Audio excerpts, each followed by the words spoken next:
বৈষম্য বিরোধী আন্দোলনে শহীদ 5 শিক্ষার্থীর স্মরণে মোমবাতি প্রজ্বলন।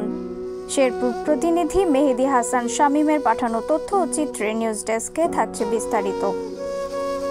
শেরপুরে বৈষম্য বিরোধী ছাত্র আন্দোলনে নিহত 5 শিক্ষার্থীর রুহের মাগফিরাত কামনায় আজ সন্ধ্যা 7টায় শেরপুর পৌর শহরের চকবাজারস্থ কেন্দ্রীয় শহীদ মিনারে মোমবাতি প্রজ্বলন করেন বিভিন্ন স্কুল কলেজের শিক্ষার্থী, অভিভাবক ও সর্বস্তরের মানুষ।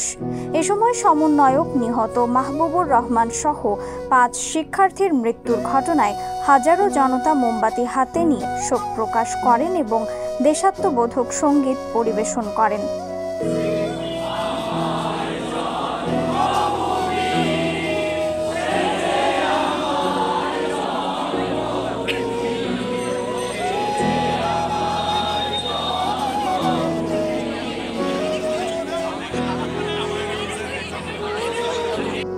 নিউজ ডেস্ক, রিফাত আরা ইসলাম, ভোরের আকাশ।